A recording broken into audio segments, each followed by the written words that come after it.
makin goblok. Dia merasanya pinter. Oh, itu salahnya dia, itu cerita tentang bohong, salah dia kok. Bunuh dia, nanti saya pinter. Orang Islam kan begitu kan? Mengapa Islam tidak berkembang? Karena dia salah, karena kami dihalang-halangi, maka saya bunuh dia. Karena kami dihina, maka saya bunuh dia. Maka saya bunuh dia. Karena dia begini, karena orang kafir jahat, karena orang ini walau makir, ya kan? Orang-orang kafir ini berusaha menipu daya, tapi Allah sebaik-baiknya penipu daya. Selalu nyalain orang lain. Kenapa kamu tidak mikir bahwa kamu tolol? Memang kamu nggak bisa baca tulis nabinya kamu. Memang kamu muncul di zaman jahiliyah. Jangan salahin orang lain, tapi improve. Itu salahnya orang lain. Ini karena itu. Aduh, ya. Beda ya saudara ya. Nah, nih saudara ya. Nah, sekarang Ganjarnya dibully ini ya. Ganjar dibully saudara ya. Kasih rasain ya, Ganjar usai dirujak netizen. Senanglah Ganjar, jangan anak istri saya. Ya memang orang Indonesia memang begitu. Nah, ini kan umatnya kamu. Ya.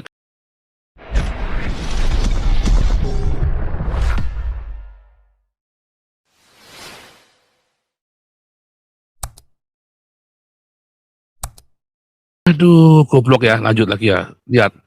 Ini ya, sanksi FIFA waktu kasusnya di mana ini saudara? Kanjuruhan ya. Ya, tak bedanya. Sanksi FIFA dan Piala Dunia U20. Media Indonesia. Media asing sorot bahaya sepak bola di Indonesia. Ya, kematian 125 menurut realitas ya. Supporter memasuki lapangan saat terjadi kerusuhan pertandingan sepak bola antara Arema Persebaya ya. Ruwet ya, waktu yang mati 125 orang. Indonesia sedang dibayang-bayangi sanksi FIFA setelah terjadi mematikan di Stadion Kanjuruhan. Ya, waktu itu belum mengumumkan. Setidaknya ada 125 orang mati. Nah, media Eropa menyoroti tentang hooligans di Indonesia. Walau prestasi sepak bola Indonesia masih kurang di level internasional, tindakan kekerasan disebut kerap terjadi. Edan saudara ya. Tapi lihat ini ya saudara ya. Sekarang yang terbaru nih. FIFA ungkap potensi sanksi. Ini terbaru saudara. Tadi malam ya. Setelah kita live itu ya, FIFA ungkap potensi sanksi usai Piala Dunia U20 batal. Masih kena sanksi lagi saudara ya. FIFA menggarisbawahi soal potensi sanksi untuk Indonesia. Jadi nggak ada, itu beda. Kanjuruhan sendiri karena kekerasan di dalam sepak bola itu. Yang ini U20 beda lagi saudara. Ya, beda kasusnya. Jangan dicampur aduk. Nah itu Indonesia itu, orang Islam itu tidak pernah bisa objektif, menganalisa dengan objektif. Orang Islam itu selalu playing victim. Pokoknya kalau dia rugi, orang lain yang salah. Ya, kalau dia sampai goblok melarat karena Belanda.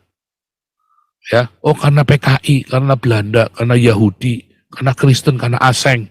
Goblok, makanya selamanya kere orang Indonesia. Selamanya kere. Karena playing victim gitu loh saudara. Dia nggak pakai otak ya, nggak objektif. Memang saya goblok. Kalau orang ngakui goblok, dia belajar, saudara. Tapi kalau orang goblok nggak mau ngaku goblok, dia nggak akan belajar. Apa? Makin goblok. Dia merasanya pinter. Oh, itu salahnya dia, itu cerita tentang bohong, salah dia kok. Bunuh dia, nanti saya pinter. Orang Islam kan begitu kan? Mengapa Islam tidak berkembang? Karena dia salah, karena kami dihalang-halangi, maka saya bunuh dia. Karena kami dihina, maka saya bunuh dia. Maka saya bunuh dia. Karena dia begini, karena orang kafir jahat, karena orang ini walau makir, ya kan? Orang-orang kafir ini berusaha menipu daya, tapi Allah sebaik-baiknya penipu daya. Selalu nyalain orang lain. Kenapa kamu tidak mikir bahwa kamu tolol?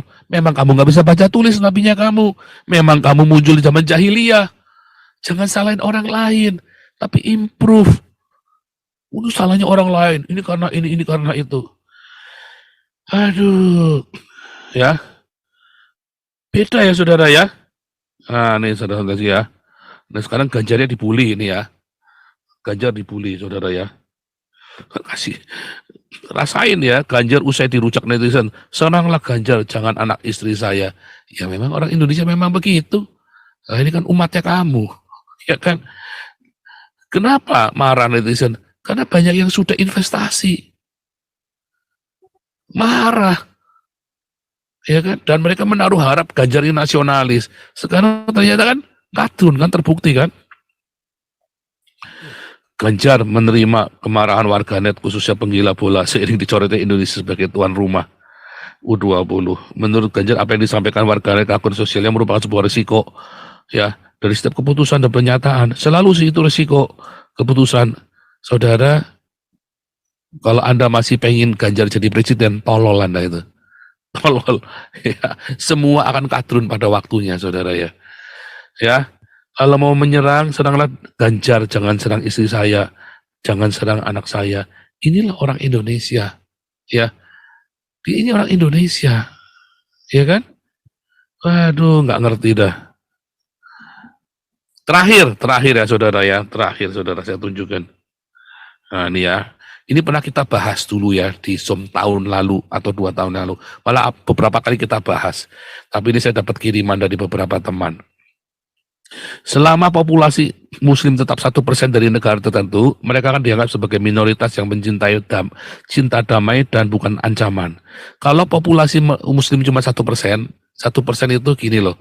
Kalau jumlah penduduknya itu 100.000, maka Islamnya cuma 1.000.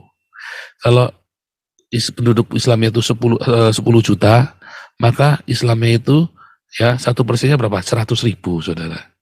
Ya, maka itu Islam itu akan damai, akan rahmatan lil alamin itu, saudara ya.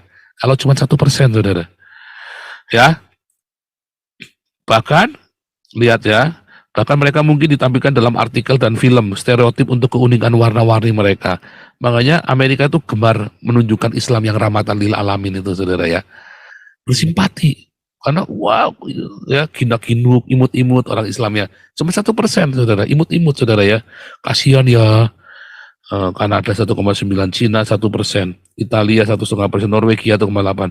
Tapi begitu menginjak 2%, saudara, 2-3%, mereka bersifat agresif dari etnis minoritas lain, dari kelompok yang tidak puas dengan perekrutan besar dari penjara dan geng jalanan. Denmark misalnya ya, Denmark 2%, Jerman 3,7%, Inggris 2,7%, Spanyol 4%, Thailand 4,%. Ngeri ya saudara ya, mereka mulai ada demo-demo ya agresif. Dari 5% mereka terlatih pengaruh berlebihan sesuai dengan presentasi populasi mereka. Mereka akan mendorong pengenalan makanan halal. Kalau udah 5%, kalau 10 juta maka 500.000. Mereka akan mendesak supaya pemerintah mengesahkan makanan halal. Ya, contohnya di Belanda sudah ya, desakan-desakan itu ya, makanan halal, masjid pakai toa, ya. Boleh nggak bikin masjid di Eropa? Boleh, saudara. Yang nggak boleh itu pakai toa. Tapi akhirnya mereka minta pakai toa ya, di Apeldoorn itu ya, sama di Den Haag ya, ada masjid yang pakai toa. Di Berlin itu gara-gara COVID kemarin, maka masjidnya boleh pakai toa ya. Karena nggak boleh kumpul di masjid kan. Dan itu pun bukan nggak boleh sebetulnya. Mereka ilegal, cuma nggak dimarahin. Biasanya ditangkap langsung toanya, dicopot. Ya. Prancis 8%, Filipina 5%, Swedia 5%, ya, Swiss 4,3, Belanda 5,5, Trinidad Tobago. Pada titik ini mereka kan bekerja mendapatkan pemerintah yang berkuasa. Ada Partai Deng di Belanda ya, Partai Deng itu ya, Partai Deng. Oh tapi banyak yang korup ya. Bukan Partai Deng, udah tutup ya. Ada Partai Turki Maroko gabungan ditutup ya. Jadi terlarang gara-gara mereka nepotisme, ya, banyak nepotisme. Korupsi dan nepotisme. Ketika mereka mencapai 10% dari populasi, mereka akan meningkatkan pelanggaran hukum sebagai alat keluhan tentang kondisi mereka. Pembakaran mobil di Paris. Contohnya di Denmark itu juga sama ya. Oh ini Al-Quran dibakar, mobil polisi dibakar, saudara ya. Gara-gara Al-Quran dibakar, mobil polisi dibakar. Tindakan kafir apapun yang menyinggung mereka akan menghasilkan pemberontakan dan ancaman. Guyana 10%, India 13%, Israel 16%, Kenya 10%, Rusia.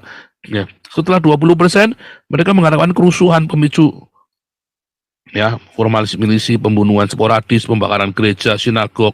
Ethiopia itu contohnya ya, 30%. Pada 40% Anda akan menemukan pembantaian meluas.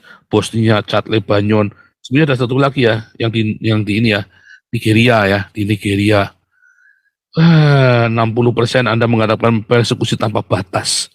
Ya, Albania, Malaysia, Qatar, Sudan. Setelah 80% mengharapkan negara menjalankan pembersihan etnis dan genosida. Contohnya Bangladesh, Mesir, Gaza, Indonesia, Irak, Yordan, Maroko, Pakistan, Palestina, Suriah, Pakistan, Turki, Arab. 100% mereka akan membawa kedamaian karena semua orang adalah salah satunya. Ya, mereka Mereka kan membawa kedamaian, tetapi kedamaian versinya mereka tetap perang. Afghanistan, Arab Saudi, Somalia, Yaman, berani ngoceh bunuh saudara, ngoceh dikit satu jadi bunuh. Kenapa damai? Karena ada yang berani ngomong bunuh langsung saudara. Ya Arab Saudi, ya kan contohnya kan Arab Saudi, Afghanistan, Somalia, Yaman. Ngeri ya saudara ya. Oke lanjut. Siapa ini? Robert Mawengkang. Silakan.